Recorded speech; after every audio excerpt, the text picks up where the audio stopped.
So I just bought myself a hand cranked radio. It's pretty cool. It's like solar powered and also has the hand crank. So I'll be able to get the news when the bombs drop. Now, I live in New York City, so it's kind of ridiculous to assume that I would survive the first days, minutes really, of nuclear war. But the thing you have to realize is that the missiles that would be falling would be Russian. So the chances, no matter how redundant they are, the chances are that the missiles might miss Manhattan, might miss downtown New York City, no matter how many they send, by dozens of miles, even hundreds of miles. So if that happened, then this radio would be incredibly useful because I've been reading up on this a bit, and if you wait 3 or 4 days, so four, maybe 5 or 6 days in the basement of my building, so I'd wait until all of the Russians would be killed and all of the Ukrainians would be killed, and then at that point I could probably get out to the suburbs and try to get my parents out to Michigan, where they have a house. Realistically, I would probably go out to the suburbs to bury my parents before I died of radiation sickness. But it'd be interesting to try. So I bought this wind-up radio. I don't think people are paying enough attention to the fact that nuclear war with Russia is very possible right now. I spent most of the past month in Michigan because I wanted to, but also it's like, in some part because I'm like, this might actually be a good place to be right now.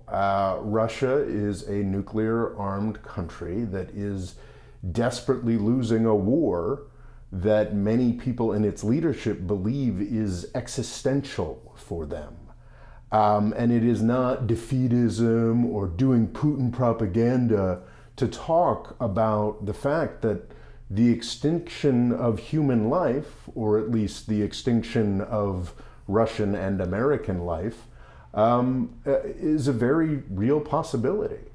It doesn't matter if Russia's nuclear weapons are as useless as the rest of their other weapons. It's not particularly, it is rocket science or what have you, but when you talk about the scale of rocket science that both the United States and Russia are going to be dealing with, we're talking about the annihilation of both countries. I agree that Vladimir Putin is a bad man. I agree that his invasion of Ukraine is inexcusable. But I think in our media sphere right now, we're seeing a sort of state of delusion that I can only compare to 2003, when the United States decided to invade Iraq.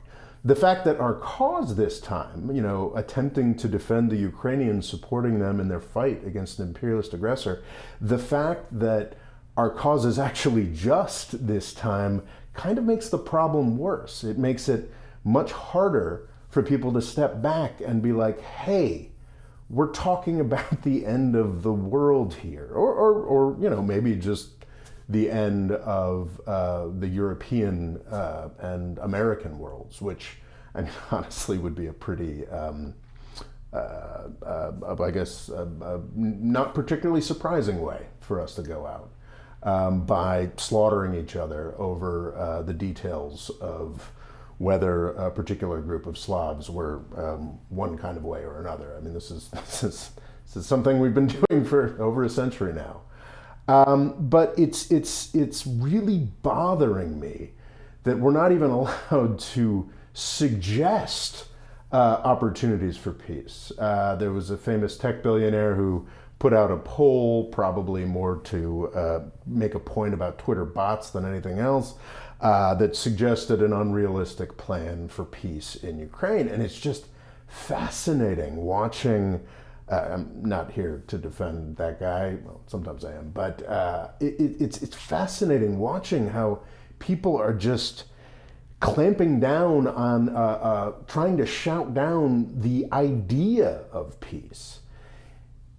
Ukraine was an incredible cause celeb about 6 months back, but I feel like it's not something that anybody outside of the U.S. military-industrial complex, U.S. media complex that serves the military-industrial complex is really paying that much attention to.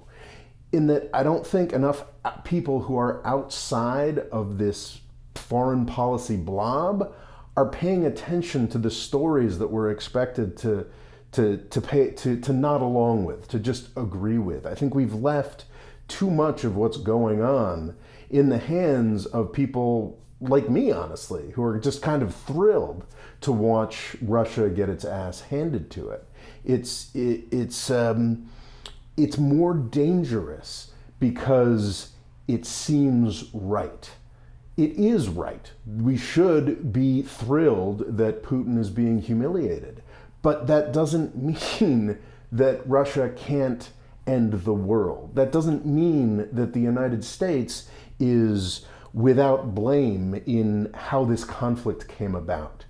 In 2022, Russia's the bad guy. Putin's the bad guy, 100%. But if you go back to like 2020 or, I don't know, 2016, when the United States made an insane decision through its convoluted system to elect Donald Trump president, and half the country, including all the wealthy people running the media, decided to say that it was Russia's fault.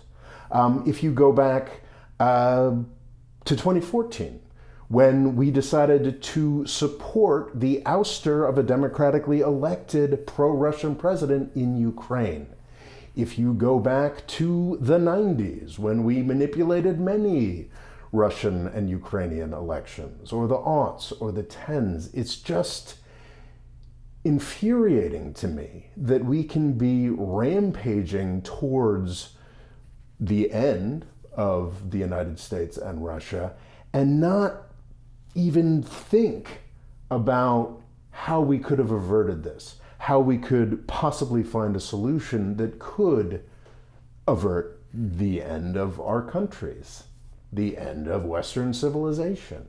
This might be something that we should learn how to a situation we should learn how to not get into again. Now, I'm not saying that nuclear war is definitely going to happen, but I am saying that nuclear war is now more likely than it has been at any point since the Cuban Missile Crisis. And during the Cuban Missile Crisis, there were people in charge in the United States and Russia who realized that the end of the world was something they should try to avert. And I'm not confident that we have today in Russia, certainly, or in the United States, people in charge who think that the end of the world is something worth trying to avert. If you see somebody talking about, oh, don't let Putin try to do nuclear blackmail, or I'm super certain that this guy's bluffing, that's insanity. That is 2003 level, let's go remake Iraq level insanity. And the consequences, the possible consequences of that level of insanity are far, far beyond killing 1 million people in the Middle East. Anyway, just wanted to put that out there. I think I spent a lot of time on this channel falling into sort of very standard gloating about how humiliated Russia is. I tend to see Russia largely as a Pentagon marketing campaign.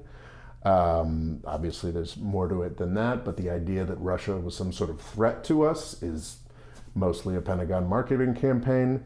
But nuclear weapons are very real. And we should all be taking this a little bit more seriously and thinking a little bit harder about how far we're backing Russia into a corner, how far we're backing the Putin regime into a corner. Because, the world could end tomorrow. That'd be sad.